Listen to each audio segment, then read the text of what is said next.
A história desse relato aconteceu em Caieiras, cidade vizinha Franco da Rocha, na Grande São Paulo.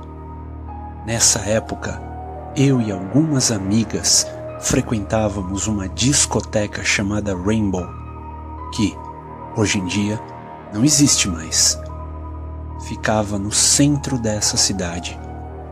Costumávamos ir tanto na matinê quanto à noite, nas sextas, sábados e domingos. Lá, encontrávamos nossos primos, que, até hoje, moram no bairro do Miraval. Num sábado à noite, fomos, eu e as amigas, para a discoteca. Partimos de Franco da Rocha por volta das 22 horas e às 23 chegamos na porta do local, onde éramos esperadas por meus primos. Nessa noite estava muito cansada e, por volta da 1h30 da madrugada, um de meus primos estava indo embora para casa. Decidi acompanhá-lo. Sua casa ficava a uns 30 minutos da danceteria e seguimos a pé para ela. Até mesmo porque naquele horário não haveria transporte público disponível. Perguntei se poderia passar a noite em sua casa, pois estava, de fato, muito cansada. No dia seguinte, de manhã, seguiria para minha casa em Franco da Rocha. Se soubesse o que estava para acontecer, teria ficado em casa e não arredaria pé de lá.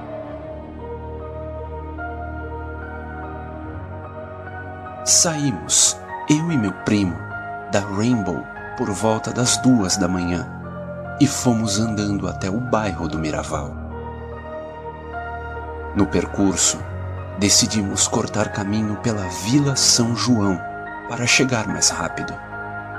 Na entrada desse bairro, seguimos por uma subida e, depois dela, alcançamos uma rua de uns 400 metros de extensão, cercada por uma mata densa, propriedade da empresa Melhoramentos Papéis de Caieiras.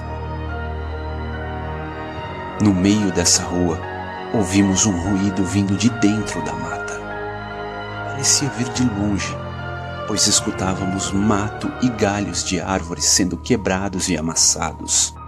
Seguia em nossa direção, mas não conseguia ver nada no matagal escuro. A luz da rua era ruim e os postes iluminavam pouca coisa. Quando percebi que aquela coisa estava bem próxima, resolvi correr. No mesmo instante, meu primo, apavorado, segurou meu braço e pediu para que, por favor, não corresse. Um instante depois, uma criatura monstruosa, com mais de 2 metros de altura, sai da mata e pula para a rua, ficando próximo de nós dois. Meu primo, sempre muito religioso, começou a rezar baixinho. Não conseguia ouvir o que dizia. Parecia uma língua estranha, mas não tenho certeza. Ao mesmo tempo que rezava, me pedia para baixar a cabeça e não olhar para aquela coisa. Segurando meu braço o tempo todo, ele seguiu em frente, conduzindo-me pelo caminho. Faltava pouco mais de 300 metros para alcançarmos o portão da casa dele. Aquele monstro nos seguia pelas ruas, mas, estranhamente, não nos atacava.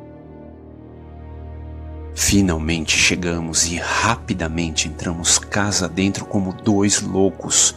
Meu coração estava a 1000. Olhei para meu primo e perguntei se aquilo que vimos era um lobisomem. Ele respondeu que sim. Mesmo estando, supostamente, seguros dentro de casa, o pobre coitado não parava de rezar. Pediu que apenas ficasse quieta no quarto e não dissesse mais nada.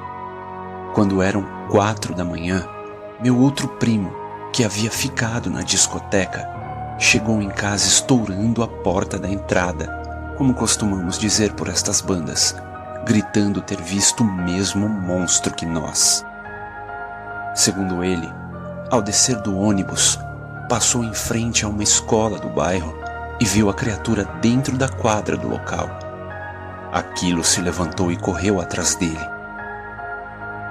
O coitado só pensou em correr o máximo que pôde e, felizmente, conseguiu livrar-se do monstro, chegando em casa a tempo. Sendo assim, nos trancamos em casa até o amanhecer, quando, ainda muito amedrontada, fui embora para minha casa. Depois disso, nunca mais frequentei os bairros de Caieiras após o anoitecer. Cerca de 2 anos depois, contei essa história para minha ex-sogra, que também, até hoje, vive em Caieiras. Para meu espanto, a mesma revelou que ela e sua irmã também tinham visto essa criatura. Não sei o que acontece comigo, mas essa não foi a última vez que vi a coisa. Depois de um tempo, voltei a ver um monstro no trevo entre Caieiras e Franco da Rocha, na entrada do Jardim dos Eucaliptos, no bairro do Monte Verde. Anos depois, quando me mudei para o Parque Vitória, vi novamente, pela fresta da janela do meu quarto, a coisa no quintal da minha casa. Estava em pé, olhando em minha direção.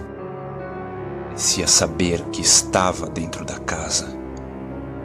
Rezo para que nada de mal aconteça a mim e a minha família, mas, sem sombra de dúvida, algo sobrenatural tem me seguido ao longo dos anos.